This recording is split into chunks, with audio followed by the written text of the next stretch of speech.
Hello and welcome to my YouTube channel. मेरा नाम है आकाश और आज की फिल्म है एक्सटेरिटोरियल जो कि 2025 में रिलीज हुई थी। फिल्म की शुरुआत में हम सैरा नाम की लड़की को देखते हैं जो पार्क में अपने बेटे के साथ खेल रही थी। तभी वहां से एक हेलीकॉप्टर गुजरता है जिसकी आवाज उसे परेशान कर देती है।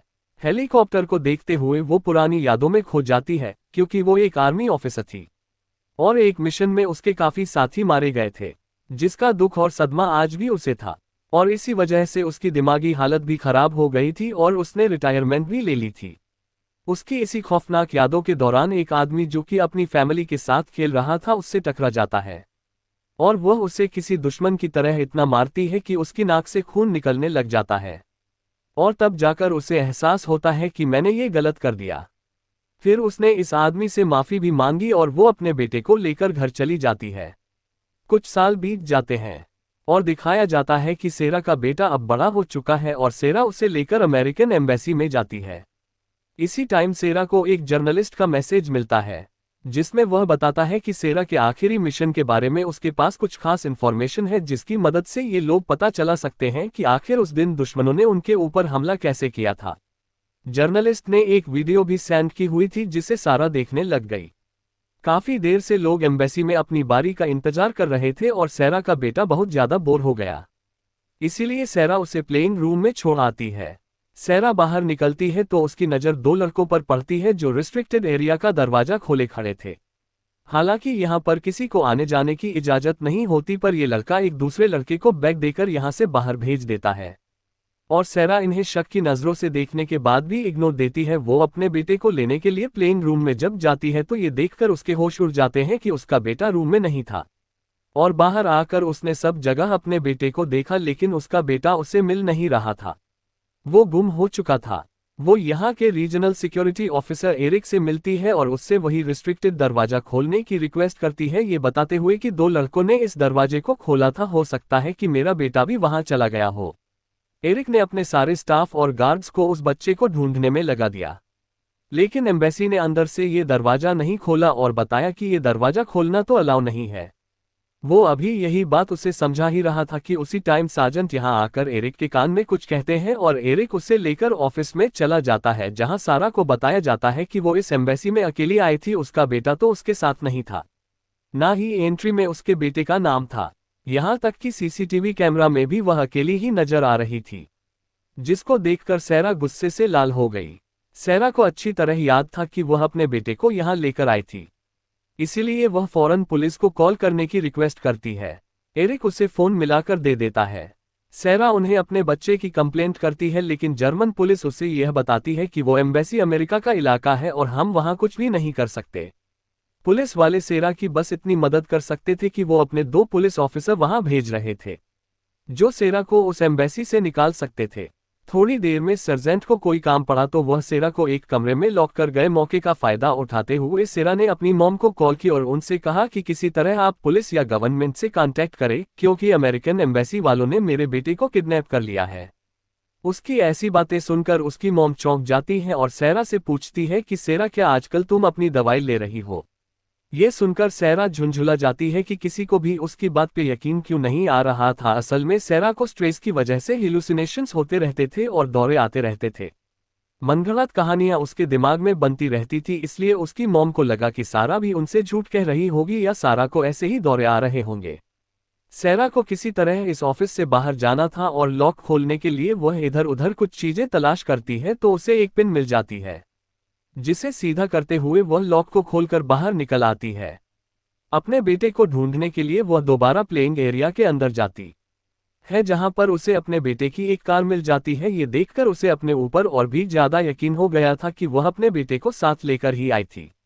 अब वह अपने रास्ते में आने वाले सारे सीसीटीवी कैमरा को तोड़ते हुए यहाँ के हर कमरे में चेक करने लग जाती है अपने बेटे को। इसी दौरान वो यहाँ के एक लॉक हुए कमरे को भी खोल देती है जिसके अंदर एक लड़की थी। सेरा को देखकर वो चिल्ला देती है, लेकिन सेरा उसके मुंह पे हाथ रख के उसे चुप करवा देती है। सेरा उससे माफी मांगती है और कहती है, मैं बस अपने बेटे को ढूंढ रही थी। यह कहकर वो जाने ही लगी तो इरीना नाम की इस लड़की ने उसे रोक लिया और कहा कि मैं यहाँ पर पिछले 2 महीने से रह रही हूँ, अगर तुम चाहो तो मैं तुम्हारे साथ मिलकर तुम्हारे बेटे को ढूंढ सकती हूँ। लेकिन इसके बदले में तुम्हें मुझे यहाँ से बाहर निकालना होगा। सेरा उसकी बात मान जाती है। दूसरी तरफ इसी एम्बेसी के जनरल को पता चलता है कि सेरा, जो कि उनकी एम्बेसी में तोड़फोड़ कर रही थी और भागदौड़ कर रही थी, वो एक स्पेशल फोर्सेस की एजेंट रह चुकी है। वो एरिक को अपने पास बुलाती है और उसे ऑर्डर देती है कि हमें पुलिस को बुलाकर इस लड़की को पुलिस के हवाले कर देना चाहिए, नहीं तो ये हमारे लिए कोई प्रॉब्लम कर सकती है। एरिक ने ये कहते हुए मना कर दिया कि हम पुलिस को नहीं बुलाएंगे, क्योंकि पुलिस अगर आए तो उसके ऊपर बहुत सारे चार्ज लग जाएंगे और उसे आके कोई भी जॉब मिलना मुश्किल हो जाएगी। उसका करियर तबाह हो जाएगा। दूसरी तरफ एरिना सेरा को बताती है कि सबसे पहले हमें हर कमरे को चेक करने के लिए एक एक्सेस कार्ड चाहिए होगा। सेरा के लिए यह बड़ी बात नहीं थी। उसने आगे जाकर एक सिक्योरिटी गार्ड पे हमला किया और उसे बेहोश करते हुए उसका एक्सेस कार्ड भी चुरा लिया। अब इसी एक्सेस कार्ड के जरिए बहुत आसानी से हर कमरे में जा रहे थे। सेरा यहाँ की छानबीन करने लगी और उसे वो बैग भी मिल गया जो उसने उन दोनों लड़कों के पास देखा था। और हैरान कर देने वाली बात यह थी कि इस बैग के अंदर ड्रग्स थी और इतने में यहाँ पर बहुत सारे गार्ड्स आ जाते हैं एरिना को किडनैप करने के लिए। सारा को यह मामला काफी अजीब लग रहा था कि एम्बेसी में एक लड़की को ही क्यों कैद करके रखा जाएगा, लेकिन वह इन गार्ड्स को मारती है और बेहोश कर देती है। इससे पहले कि वह एरिना से कुछ पूछताछ कर पाती, यहाँ पर एरिक आ जाता है जो सेरा को पकड़कर उसकी कमर में एक इंजेक्शन लगाते हुए उसे बेहोश कर देता है। उसे जब होश आया तो वह एक बेड पे थी और उसके सामने एम्बेसी की जर्नल और एरिक दोनों ही थे। उसने जर्नल से कहा, मुझे किसी भी हालत में मेरा बेटा चाहिए, तो जर्नल उसे जवाब देती है, मैंने कुछ ही देर पहले तुम्हारी मॉम से बात की है।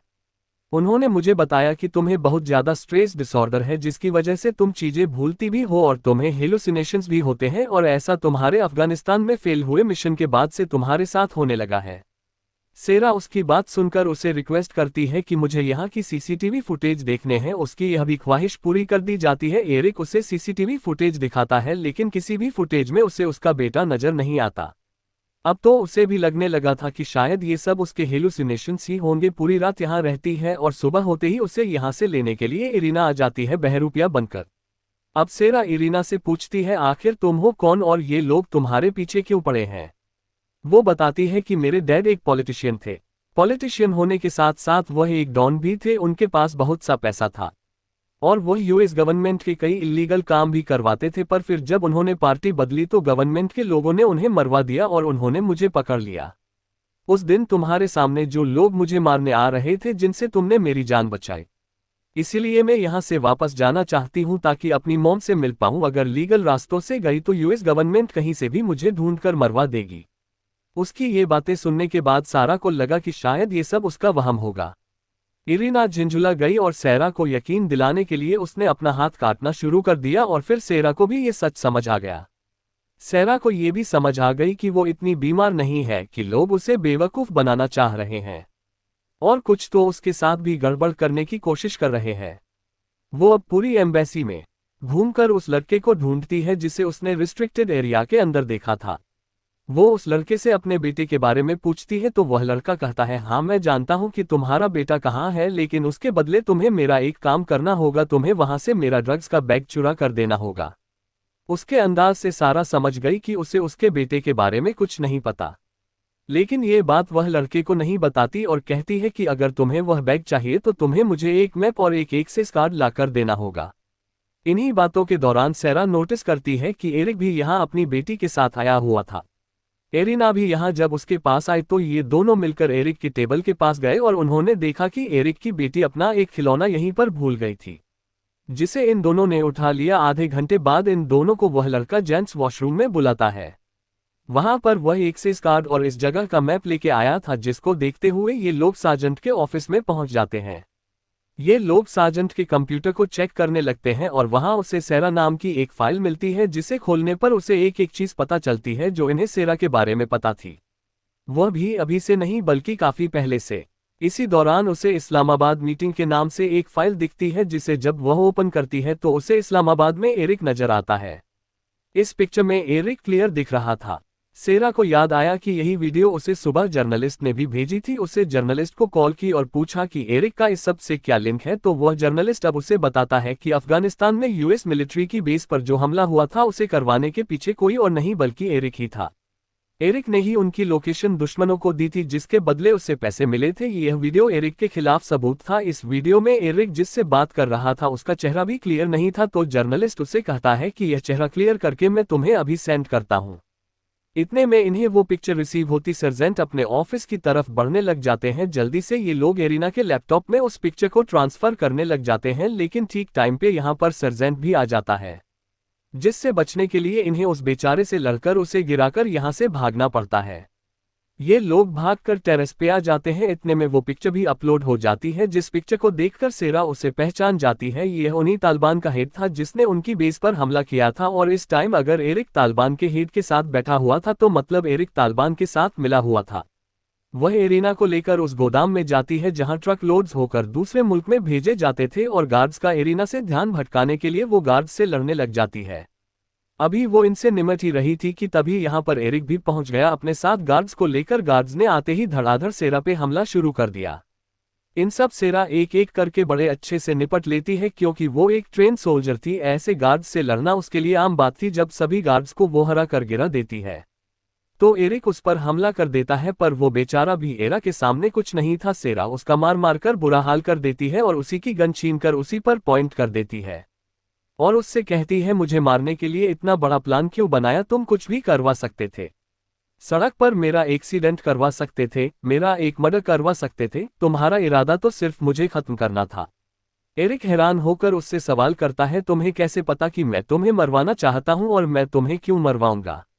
सेरा बोली, क्योंकि मैं वही आखिरी सोल्जर हूं जो उस दिन अफगानिस्तान में बच गई थी। मैं ही उसी सारे हमले की आई विटनेस हूं जिसको करवाने के पीछे तुम्हारा भी हाथ है, और बस अपने आप को बचाने के लिए तुम मुझे मारना चाहते हो, लेकिन मैं तुम्हें नुकसान नहीं पहुंचाऊंगी। मैं बस इतना चाहती हूं कि तुम मेरा बेटा मुझे वापस दे दो। तो एरिक उसे कहता है कि अगर मुझे कुछ हुआ तो याद रखना कि तुम्हारा बेटा तुम्हें जिंदगी भर नहीं मिलेगा। उसकी धमकी सुनकर सेरा वहां से निकल गई। उसे समझ थी कि अब अपना काम निकलवाने के लिए उसे कुछ और ही करना होगा। वो बाहर जाकर सबसे पहले एरिक की बेटी को ढूंढती है और उसका टॉय फोन उसे दिखाते हुए उसे बातों में लगाकर यहाँ के एक सेफ हाउस में ले जाती है और उसे अपने साथ वहां पर बंद कर देती है। उसने एरिक की बेटी को किडनैप कर लिया था।